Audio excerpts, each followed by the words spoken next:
માં જાવું તો કેમ બેહવું? જ્યાં સુધી અધિષ્ઠાન પદ ઉપર કોઈ પણ મહાપુરુષ બાકી હોય ત્યાં સુધી આપણે આગા પાછા ના થવાય, પહેલો નિયમ છે. તમને જ્ઞાન ની ખબર પડે તો ચાલશે, કશી ની ખબર પડે તો ચાલશે, પણ આપણું તો શીખો બેહવાનું જેમ કરવું એટલું શીખો મારા બાપુ.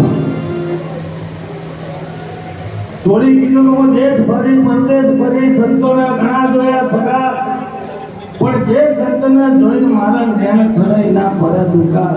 આવા પ્રગટ પુરુષોત્તમ હોય આ બધો ડંકો વગાડ્યો તો ના હોય મળ્યા છીએ, અને હમણાં સાનિધ્યમાં મળ્યા હોય આપણે તો શાંતિથી ન બેસીએ.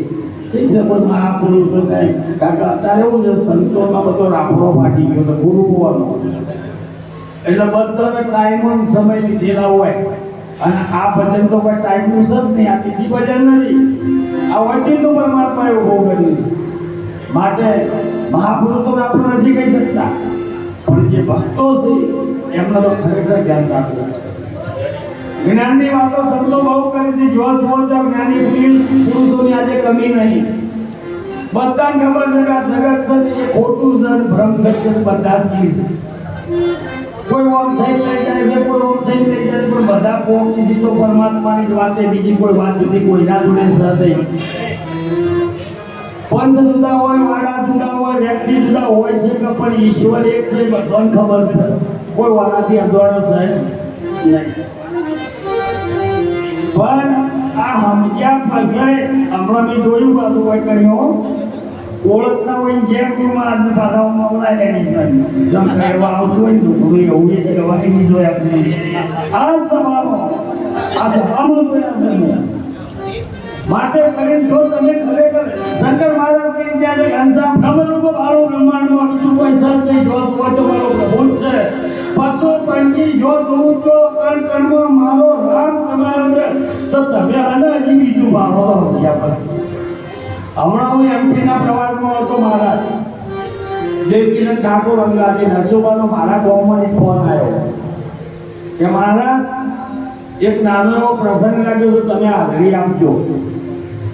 મેં કીધું જરૂર, હું આશ્રમમાં હાજર છું તો જરૂરથી આવે, જવાનું પણ થયું.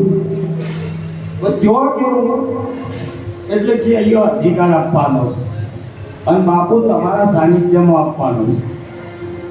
મેં કીધું કે ઘણા શિષ્યો છે આ, એટલે કે ભિખારામ મહારાજના બાજુ બેઠા અમારા ગામના એક મહારાજ છે, આ ભિખારામ ની પાછા અમારા ગામના. હવે અમને તો ખબર નહીં કે આ ભિખારામના છે કે ચેલારામના છે. અમને તો ગુરુના લાભ દેખાય, બીજા કોઈ દેખાય. અમે બીજું નહીં પાડતા, અમે તો એક જ પાડીએ કે ગુરુનો લાભ છે. અને એક આવી વ્યક્તિ પણ જો જઈને જોયું અને પૂછ્યું કે મહારાજ શું આ વ્યક્તિ પારંગત છે? દરેક વસ્તુની પરીક્ષા તો હોય જ છે. બાળક સ્કૂલમાં ભણવા જાય તો પરીક્ષા લેવામાં આવે છે, અને પરીક્ષામાં એ લખાય પ્રમાણેના આગલા વર્ગમાં મોકલવામાં આવે છે. એવી આદુ અનાદિથી આપણી ગુરુજનોની ઋષિમુનિઓની રીતિ છે કે શિષ્યની પણ પરીક્ષા હોય ને હોય. આજે એવું થયું છે, ગુરુ એવા થઈ ગયા છે ખરેખર કે બસ સારો મહેમાન કરી છે, અમારી સેવા કરી છે, અમારા ખિસ્સો ભરી છે, અમારું ચાલે છે એટલે આવો અધિકાર. આ બધી ધ્યાન તમારે રાખવાની છે. હું કહું છું પાછું ગુરુઓની ઓટ તમારે બધાને રાખવાની જતા છે. આવો સમય આવી ગયો છે, જો સનાતનને બચાવવું હોય છે તો તમારે ધ્યાન રાખવું પડશે. જિજ્ઞાસીઓ પહેલા તો જિજ્ઞાસીઓનો ગુરુવર રાખતા કે શિષ્ય બરાબર છે, પસારતા હતા તો હોર રાખતા જ નહીં. એમાં પાછું એવું થયું કે આ ગાડીના શિષ્યો પાછળ નવા હોય તો ઠીક વસ્તુ તો 25 વર્ષના કે જે બહુ જૂના શિષ્યો છે, પૂજ્ય મોટા નરગરામ બાપુ વખતના, ઈઓને એવું કીધું કે અમારો તો બાપુરામ ગુરુભાઈ થાય છે. નરગરામ બાપુના શિષ્યો શું કે અહીં બાપુરામ અમારા ગુરુભાઈ થાય છે. અમે તો એમને ન માનીએ તો આ રીત આપણને ગુરુએ બતાવી છે. આપણને ગુરુએ કઈ રીત બતાવી છે કે જો વ્યાસપીઠ ઉપર જે વ્યક્તિને સંતોની સાક્ષીમાં બિરાજમાન કર્યા એ પોતે જ વ્યાસ છે. આપણા માટે જો આવું નિયમો નહોતો તમે કદી કોઈ સમજ્યા નહીં. હજી તમે બધા તો ભણો છો મહારાજને આ જગ્યાનું સ્થાન આપ્યું છે એટલે પૂજનીય છે, પ્રગટ પરમાત્મા જ છે આપણા માટે.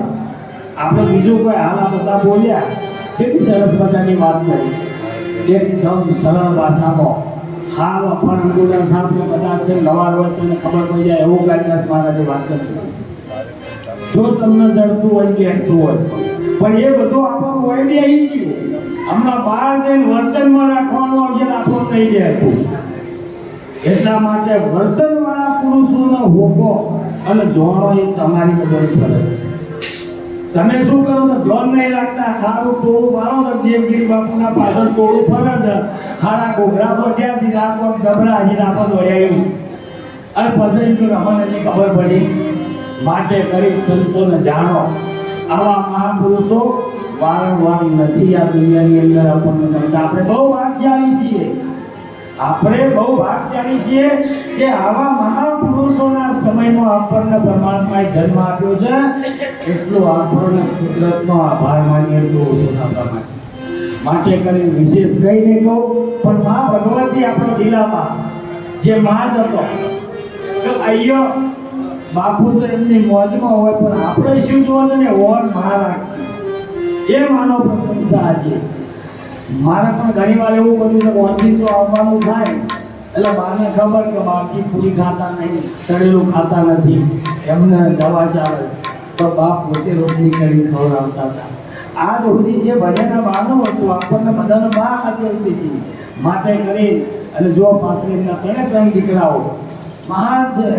આજે કદાચ જો કોઈ અભણ ગવાર છોકરા એમ ના હોત તો આપણને એમ થોત કે ભાઈ કરી હતી બધાના લીટા લીટા હેડી હતી. પણ જે એજ્યુકેશન ડૉક્ટરો છે અને આજે દાસ બની ગયા છે અને બાપુ વારંવાર કીધી, બાબરો વારંવાર કીધી કે જ્ઞાની લીધો તો ચાલશે પણ તમે સેવા કરતે શીખો. અને સેવા દાસની હનુમાનજી દાસ બની ગયા એટલે રામના પરમ ભક્ત બની ગયા.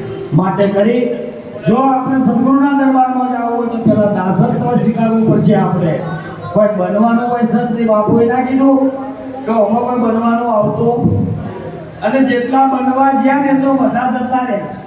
દુર્યોધન બનવા ગયો પણ હું આખા ભારતનો રાજા બનું તે ખોવાઈ ગયા. જરાસંઘ ખોવાઈ ગયો. જેટલા બનવા ગયા, રાવણ બનવા ગયો. આ દેહથી આ શરીરથી સ્વર્ગે જવાવાળા જતા રહ્યા. માટે કરી સાચા પુરુષોનું શરણું સેવી સત્યને સ્વીકારી અને સાચી સેવામાં રહો, સાચા નિયમમાં રહો. આટલું કઈ મારી વાણીને વિરામ આપું છું. બોલો સદગુરુ દેવ